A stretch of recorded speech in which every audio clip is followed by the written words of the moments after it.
casi siempre que alguien sale de la Casa Blanca y lo primero que consiguen son contratos millonarios para la publicación de libros. En este nuevo libro, Jared Kushner, es algo que ya se sabía más o menos de antemano.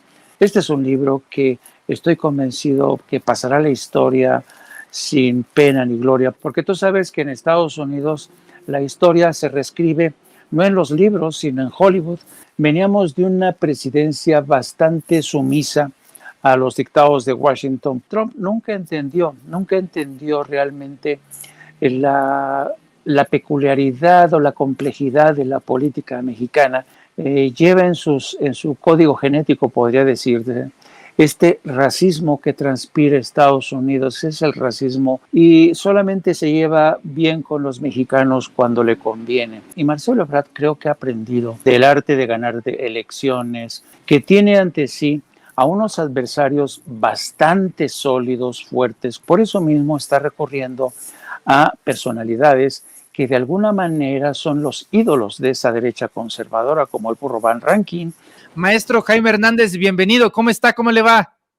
¿Cómo estás, querido Manuel? Adelante, para lo que soy bueno.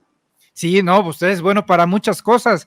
A ver, ya se enteró de esta reciente filtración del contenido del libro de Jared Kushner, en donde reitera lo que Trump había dicho hace un par de meses de esto de que dobla México, pero ahora con información más alarmante, sobre todo en el tema de que John Bolton habría sugerido en ton de broma, que a mí no se me hace nada gracioso, el hecho de invadir México. Y no solamente eso, que Trump se lo dijo a Marcelo Ebrard y que según Kushner, Marcelo Ebrard tenía la cara estupefacta, pero que luego se empezaron a reír y Marcelo ahí con una risa nerviosa de ja, ja, ja, ja, ja.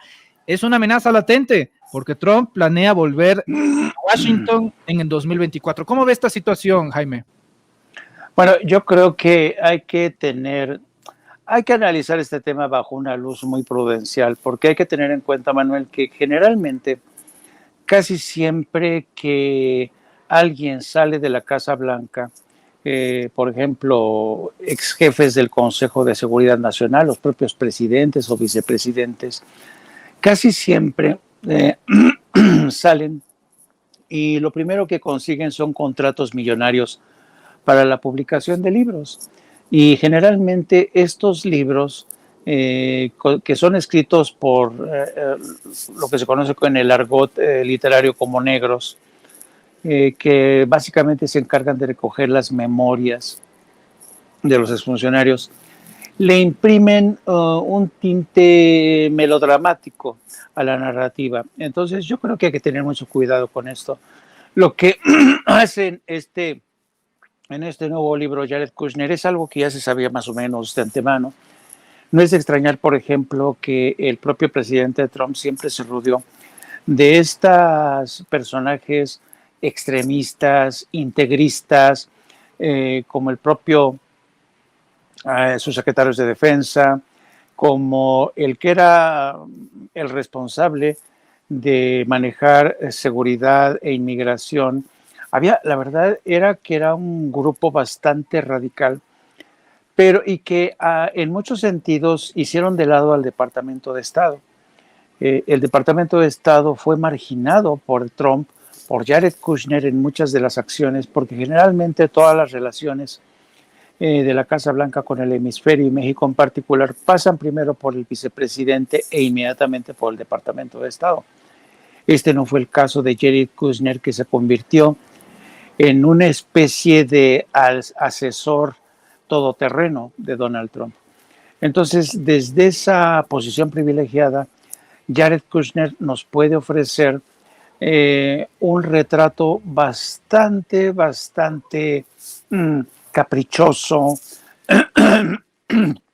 Incluso esta denuncia de que en algún momento Donald Trump pensó enviar a tropas de México tiene que ver mucho con parte de su política y de entender las relaciones exteriores con México.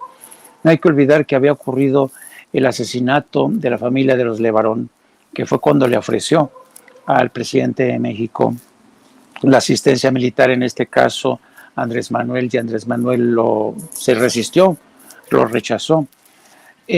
Y porque generalmente durante la presidencia de Felipe Calderón veníamos de una presidencia bastante sumisa a los dictados de Washington, porque la presidencia de Felipe Calderón se aceptaron muchas de las iniciativas orquestadas por las agencias federales como CBP o incluso por el Pentágono. Permitió que drones militares surcaran los cielos de México, algo de lo que nunca se informó al Congreso mexicano. Y Donald Trump, lo cierto es que era un político que iba de ocurrencia en ocurrencia, pero es evidente que nunca podría haber llevado adelante estos planes para utilizar al ejército. ¿Por qué? Porque ya estaba en el poder Andrés Manuel López Obrador y jamás lo había impedido. Entonces, lo que vamos a ver en este libro es un retrato de Jared Kushner mostrándose a sí mismo como protagonista de momentos cruciales, como el protagonista que llegó a sofocar incendios, como el protagonista que llegó a tener una interlocución de excepción con Marcelo Ebrard y con Videgaray. Pero lo cierto es, Manuel Pedrero, que estos libros, insisto, están inyectados de mucha exageración, de mucha hipérbole, porque es la única manera que tienen de vender los libros, es porque son contratos que superan los 2, 3, 4 millones de dólares. Así es que tienen que inyectarles bastante exageración. Este es un libro que estoy convencido que pasará a la historia sin pena ni gloria, porque Jared Kushner, si bien es cierto que fue un hombre fundamental para la administración Trump, pues no fue un funcionario que haya dejado gran huella tras de sí. Incluso tuvo serios enfrentamientos con el entonces secretario de Estado, Rex Tillerson, que continuamente se sentía marginado. Pero yo creo, en pocas palabras, que este tipo de subproductos literarios que son para dejar constancia de que se ocupó un cargo importante en la Casa Blanca no va a ir más allá. Estoy casi seguro, querido Manuel. Es levadura, Jaime Hernández. Exactamente, lo acabas de decir muy bien. Le ponen levadura a estos libros que incluso luego son capaces hasta de llevar a Hollywood, porque tú sabes que en Estados Unidos la historia se reescribe no en los libros, sino en Hollywood.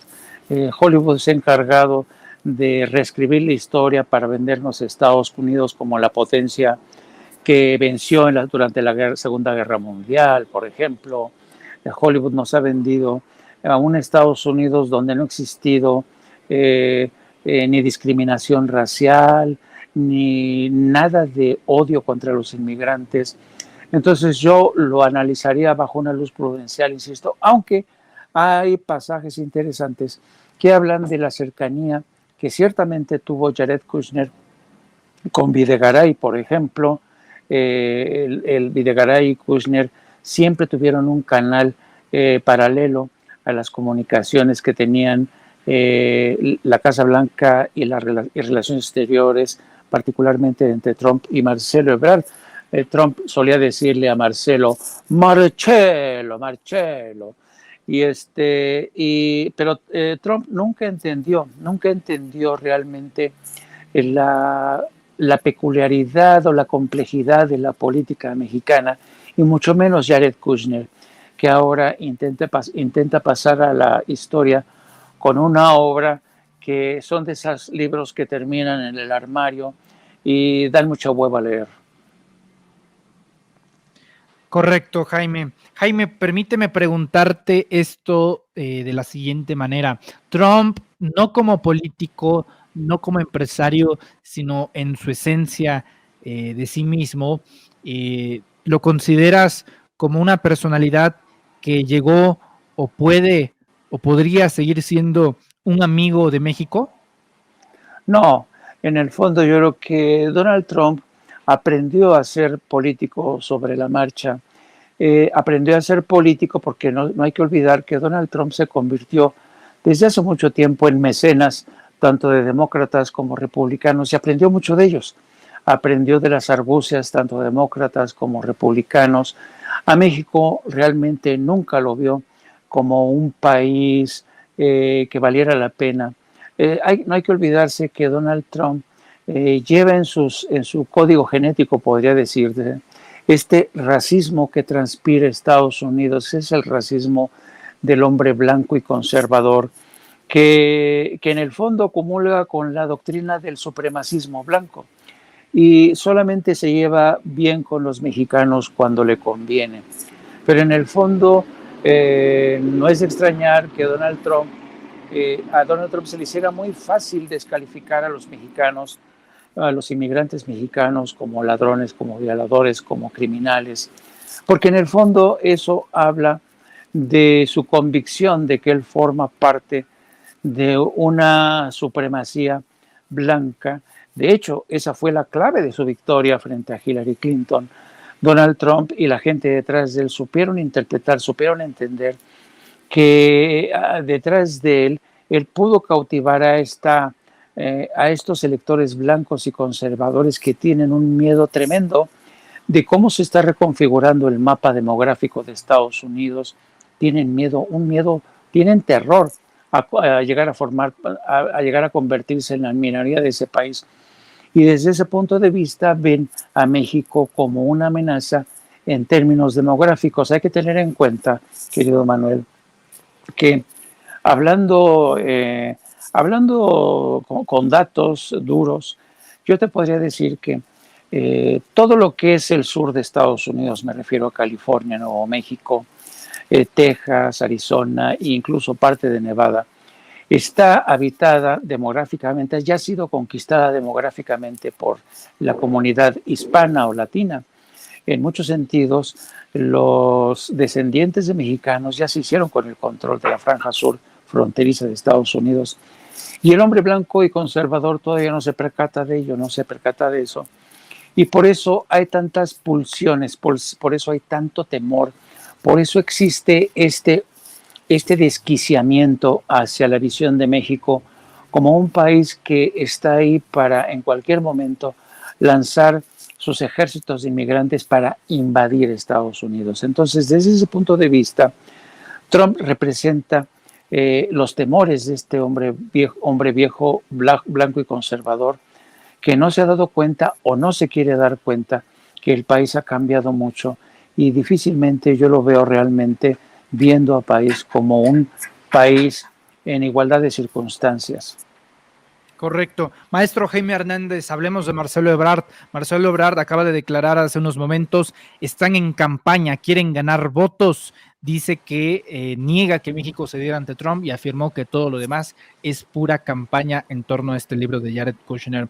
El papel de Marcelo Ebrard se ha vuelto pues bastante interesante estas últimas semanas, maestro Jaime Hernández, por las mesas de diálogo en torno a la situación del TEMEC, que ahorita se dirige a Lima, a la capital de Perú, pero ¿no siente usted que de repente las prioridades de Marcelo Ebrard se encuentran más enfocadas en torno a 2024, cuando se necesita toda la estructura, toda la cabeza, toda la visión, todo el equipo, todos los recursos, toda la inteligencia en afrontar estos temas? No sé si ya tuvo la oportunidad de ver una foto que yo esperaba que fuese un meme, que no fuese real, pero terminó siendo cierta. Ponla en pantalla, por favor, mi querida Adri, que es el canciller de la República, Marcelo Ebrard. Por cierto, y es bastante interesante, maestro Jaime Hernández, esto lo publica en Facebook, no en Twitter. Eso es relevante, ese dato. Publica esta foto Marcelo Ebrard en Facebook, que está junto al actor Van Rankin, el burro Van Rankin, porque el burro Van Rankin, Jorge Van Rankin, le va a realizar una entrevista a Marcelo Ebrard. Marcelo Ebrard declaró que es el mejor amigo de Luis Miguel y que además considera a Van Rankin un gran amigo suyo, un amigazo. Pues no sé, habría que recordar también que un gran amigo de Van Rankin, pues es Roberto Palazuelos, un asesino confeso, un personaje que tiene vínculos con las peores estructuras de la sociedad. Entonces, uno se pregunta, ¿en medio de toda esta turbulencia, una entrevista con Van Ranking, o sea, ¿qué pasa, maestro Jaime Hernández? ¿Qué pasa ahí? Mira, me voy a arriesgar un poco,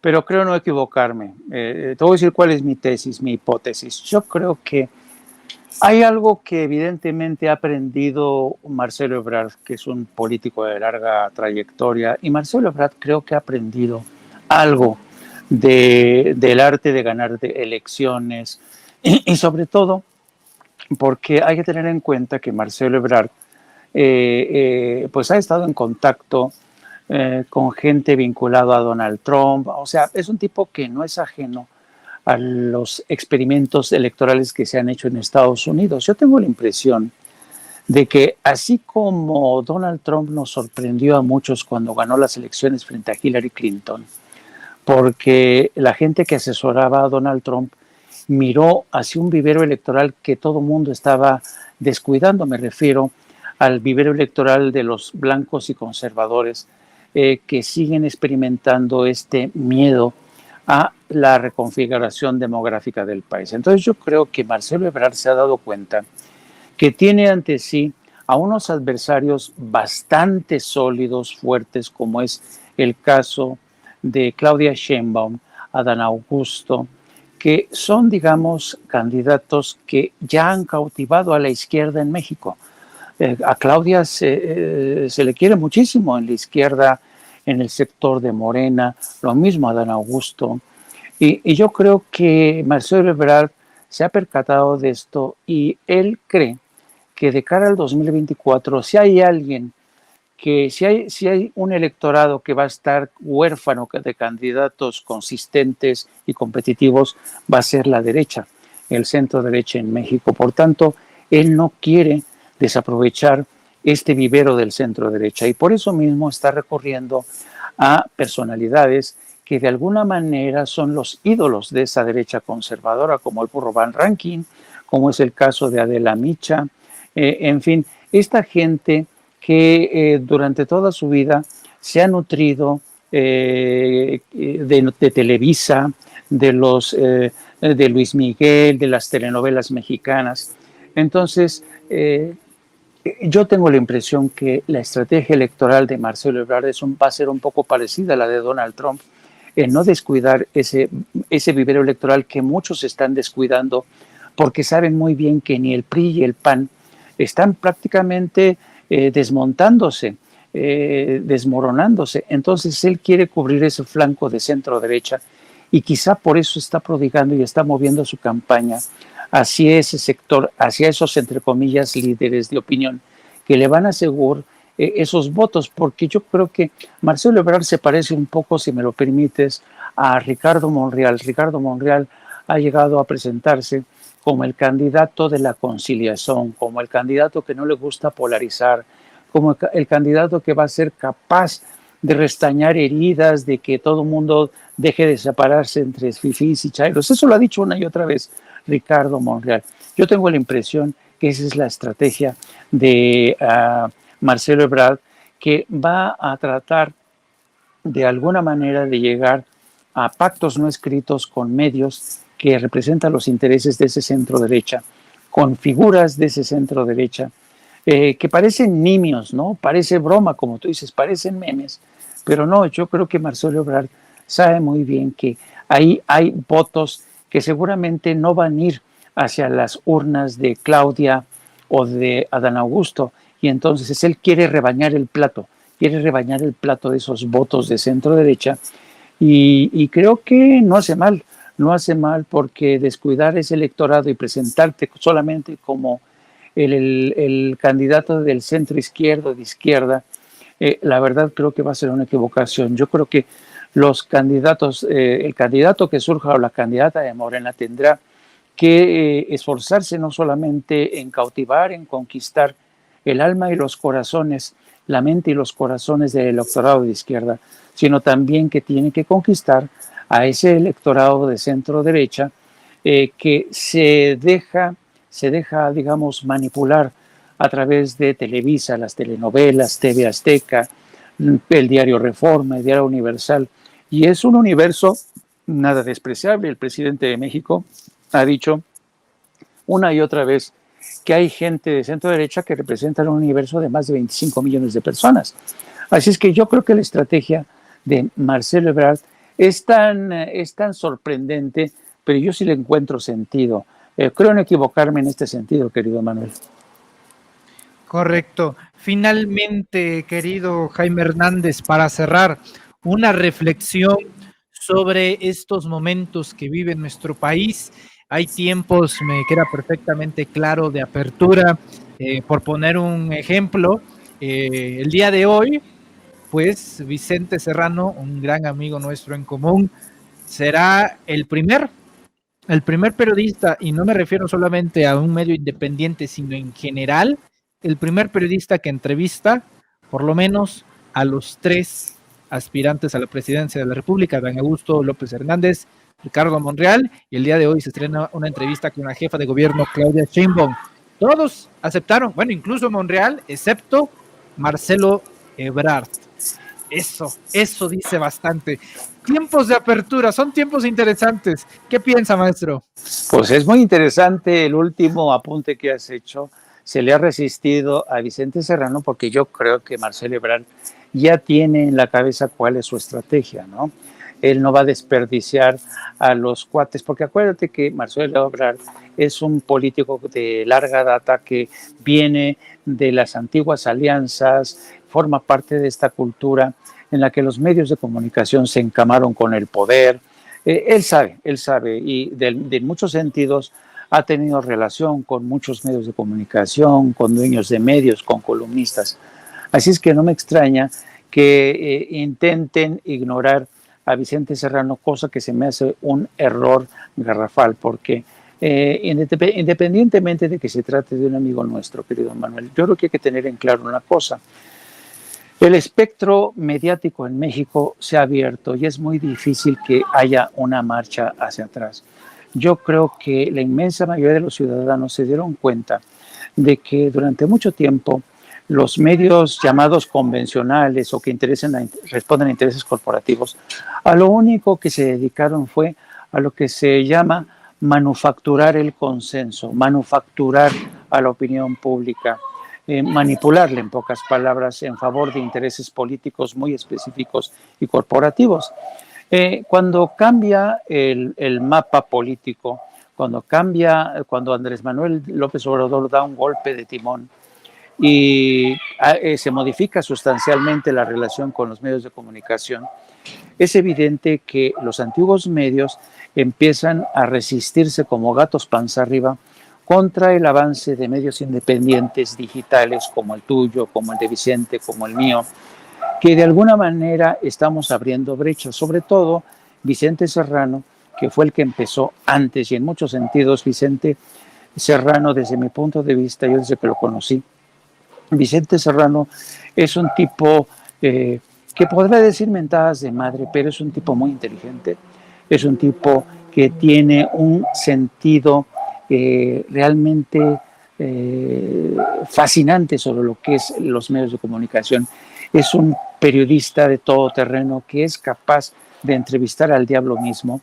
Y yo creo que esa es la gran virtud que tiene Vicente Serrano, que ha sabido leer los tiempos que ya no se escriben desde los grandes despachos del poder ni desde las grandes oficinas de las corporaciones. No, el futuro, la realidad se escribe en los muros de las calles, en los grafitis, donde un día vemos consignas contra el poder o vemos las imágenes de Ciro Gómez Leiva pintarrajeadas con cuernos, con bigotes. Estamos ante una nueva realidad, en una atmósfera informativa, y yo creo que la gente sabe apreciar esto, porque la gente, si de algo tenía hambre, era de información transparente, sin tapujos, sin cortapisas, a través de voces honestas, a través de voces independientes.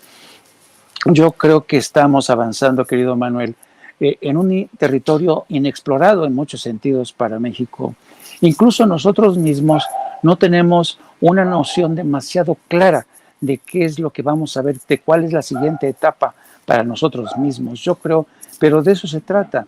la experiencia de los medios de comunicación ha sido a veces traumática. Te lo dice un periodista como yo, que tiene más de 40 y tantos años en este oficio. Yo nací con el Telex. Cuando surge el Telex, wow, fue una cosa impresionante. Cuando surge Internet, yo dije, wow.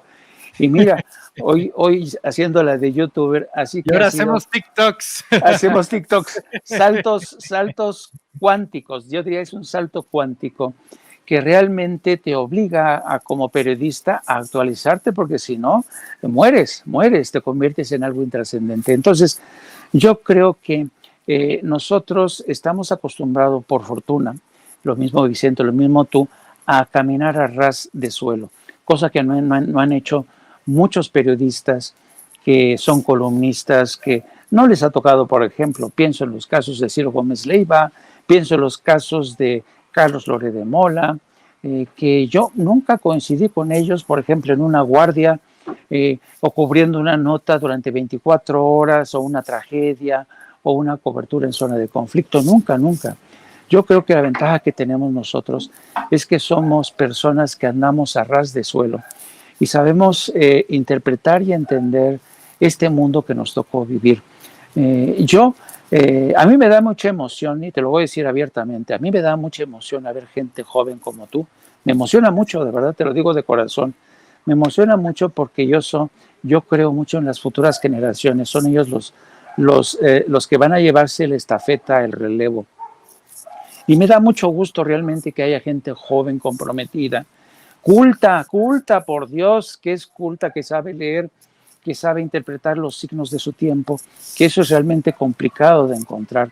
Y yo creo que estamos ante un futuro incierto, pero fascinante, y que si no sacamos todo el provecho posible, si no sabemos entender que esto nace de un reclamo de la sociedad por estar mejor informados, yo creo que le haremos un flaco servicio al país, a nuestra democracia, y yo creo que qué bueno que estamos en medio de estos, con todo el grado de incertidumbre, a veces con problemas de funcionar este modelo o no funcionará, qué grado de independencia podré mantener o qué grado de no independencia a cuál me podré arriesgar. En fin, estamos entrando en un terreno inexplorado y es muy valioso, y espero que la gente lo entienda, este esfuerzo, porque estar de este lado, como estás tú, no es fácil, sobre todo cuando se trata de defender ideales que van a contracorriente de intereses mediáticos y corporativos, querido Manuel. Maestro Jaime Hernández, en primer lugar, le agradezco mucho sus palabras, y en segundo lugar, le agradezco mucho su tiempo de tomarnos la llamada para darnos estas reflexiones precisas y oportunas. Le envío un fuerte abrazo, maestro. Sé que se encuentra muy cerca, así que ojalá muy pronto nos podamos encontrar, y creo también en la máxima de amor con amor se paga. ¿Dónde podemos encontrarlo, maestro Jaime Hernández, a las más de 6,400 personas que están viendo en este momento sin máscaras a través de los reporteros MX, pero no todos, no apto para cínicos? ¿En dónde lo podemos encontrar?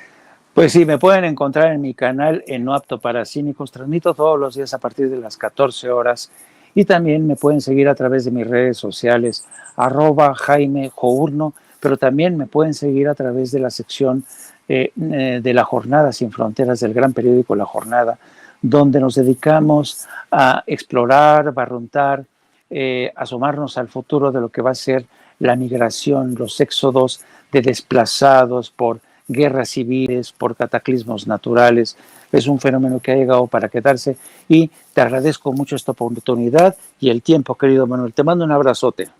Al revés, maestro, le envío un abrazo del tamaño de Saturno y ojalá nos estemos viendo muy pronto. Cuídese mucho, maestro. Hasta luego, querido. Maestro Jaime Hernández hablando con nosotros sin máscaras.